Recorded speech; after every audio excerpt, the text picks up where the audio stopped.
नमस्कार मित्रांनो, मी Dhruv Thackeray, nursing officer at GMC Nagpur आणि नर्सिंग विथ ध्रुव या चॅनलवर स्वागत आहे.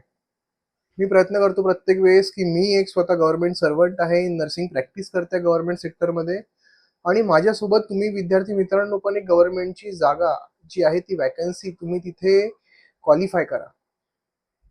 तर आपण डायरेक्ट बोलू आता टॉपिकवर सीएचओच्या. 25 ऑगस्टला सीएचओचा पेपर आहे. ठीक आहे. सीएचओच्या पेपरमध्ये तुम्ही कसं पेपर सोडवणार आहे, कोणता सिलेबस राहणार आहे, आपण सगळ्या पेपर व्हिडिओमध्ये डिस्कस करू. ठीक आहे. तर सगळ्यात प्रथम मी तुम्हाला सांगतो की 100 मार्काचा हा पेपर राहणार आहे. 100 मार्क आणि मेन काय आहे या टॉपिकमध्ये की एकही प्रश्न निगेटिव्ह नाही आहे. तुम्ही जर 100 पैकी 100ही प्रश्न सोडवले आणि त्यापैकी तुमचे काही प्रश्न जर चुकले तर त्या चुकलेल्या प्रश्नांचे मार्क नाही कपणार आहे. खूप प्लस पॉइंट आहे. तर सगळ्यात महत्त्वाचं मी इथूनच बोलीन की टाइम मॅनेजमेंट. टाइम मॅनेजमेंट असं करायचं आहे की 120 मार्काचा 120 मिनिटचा तुम्हाला संधी भेटणार आहे, वेळ भेटणार आहे पेपर सोडवायला. ठीक आहे. या 2 तासाच्या कालावधीत तुम्हाला 100 प्रश्न सोडवायचे आहे. तर जर 1 मिनिट बाकी असेल आणि तुमचे 10 प्रश्न उरलेले असतील तर त्या 1 मिनिटात तुम्हाला असं माहित आहे की तुम्ही 2 प्रश्न सॉल्व्ह करून टाकाल अचूक. पण 8 प्रश्न तरी पण आपले सुटत आहे. तर 8च्या 8ही प्रश्नांना तुम्हाला टिक करायची आहे. सोडायचा कोणता प्रश्न नाही, निगेटिव्ह मार्किंग नाही आहे. तर सगळ्यात पहिले लक्षात ठेवा पेपरच्या पहिले जाताना की आपण टाइम मॅनेजमेंट करायचा. इफ कोणता प्रश्न सुटत असेल तर आपण टिक करून यायचं, मार्क करून यायचं. तर कोणताही प्रश्न सोडायचा नाही. हा झाला. 120 मिनिटं तुम्हाला देणार आहे. 120 मिनिटं भरपूर आहे.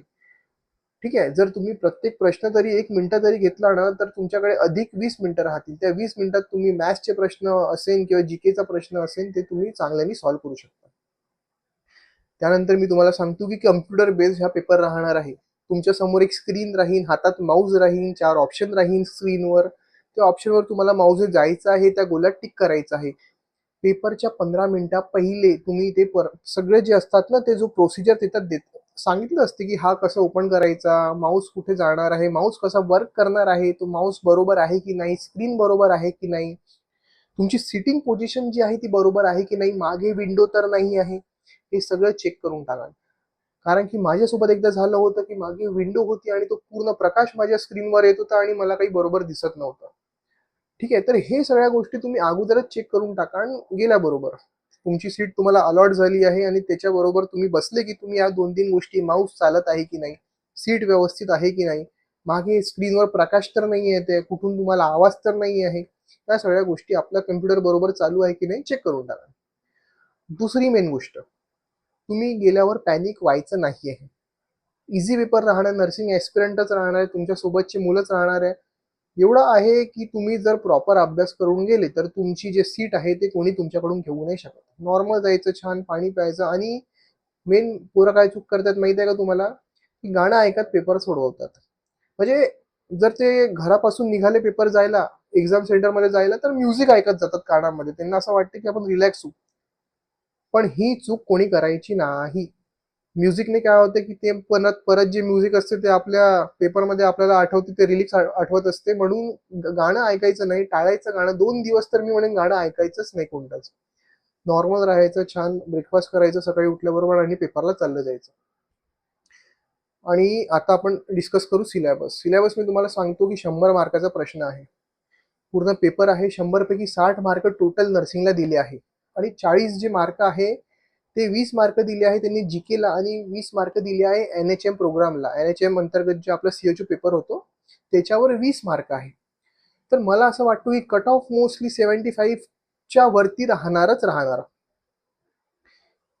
तर तुम्ही 75 मार्क कसे स्कोर करणार? इझी वे आहे.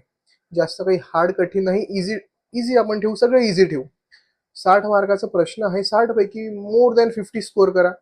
NHM प्रोग्राम अंतर्गत जास्त प्रोग्राम नाही आहे NHM. जर तुम्ही आजही चालू केले ना तर तुमचे तोंड पार्ट लर्न होऊन जाईल, इयर होऊन जाईल, कोणी ऑर्गनाईज केलं, काय अंडर त्याच्यात ते कोणते कोणते त्याच्या डिसीज कंडिशन आहे, सगळं कम्प्लीट लर्न होऊन जाणार. NHM प्रोग्राम 20 मार्क आहे. त्या 20 मार्कामध्ये तुम्हाला 15 प्लस स्कोर करायचे आहे, म्हणजे करायचे. 50 मार्क तुम्ही घेतले नर्सिंगचे, 15 मार्क तुम्ही घेतले NHM प्रोग्रामचे, तुमचा स्कोर झाला आहे 65.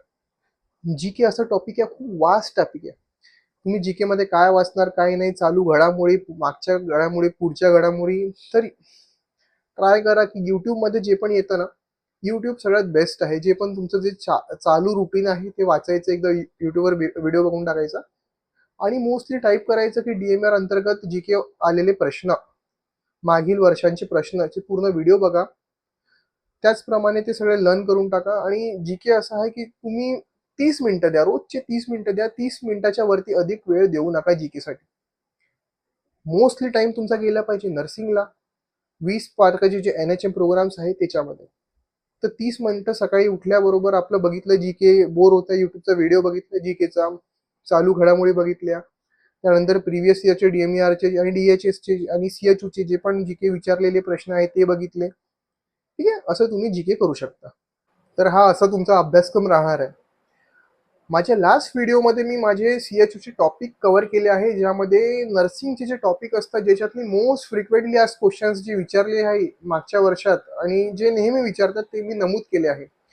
जर तुम्ही तो व्हिडिओ नसेल बघितला तर तो व्हिडिओ ओपन करा, त्याच्यात जे जे टॉपिक मी सांगितले आहे तो टॉपिक तुम्ही लिहा आणि त्याच्याबद्दल MCQ सॉल्व्ह करा. तुमच्याकडे नोट्स असेल तर ते उघडा, वाचा आणि इफ काहीच नसेल तर तुमच्या बुकमध्ये शोधा आणि MCQ, ते जे टॉपिक जे मी नमूद केलं प्रत्येक टॉपिकचे तुम्ही MCQ सॉल्व्ह करून ठेवा, लर्न करून ठेवा. त्याच्यात प्रश्न विचारणार आहे म्हणजे विचारणार आहे. आता तुम्हाला सांगतो मी, मेन म्हणजे आहे की निगेटिव्ह मार्किंग. मी परत वारंवार तुम्हाला सांगत आहे की निगेटिव्ह मार्किंग पेपरमध्ये आहे नाही, म्हणून आपला पेपर 100 पैकी 100 सॉल्व्ह झाला पाहिजे, म्हणजे झालाच पाहिजे. कोणता प्रश्न जर सुटत असेल तरी तुम्ही तिथे टिक करून यायचं आहे, तुम्हाला तुम्हाला तो प्रश्न सोडायचा नाही आहे. कळत आहे? चला, जर तुम्ही माझ्या चॅनलमध्ये नवीन असाल तर माझ्या चॅनलला सबस्क्राईब करा. मी असे प्रत्येक वेळेस नर्सिंगचे आता व्हिडिओ टाकत जाईन आणि माझे जे मित्रगण आहे जे नर्सिंगचा अभ्यास करतात आणि ज्यांची इच्छा आहे त्यांनी गव्हर्नमेंट एक्झाम क्वालिफाय केली पाहिजे, सगळ्यांची मी हेल्प करत राहील. तुम्ही नवीन असेल तर पुन्हा एकदा सांगतो की माझ्या चॅनलला सबस्क्राईब करा.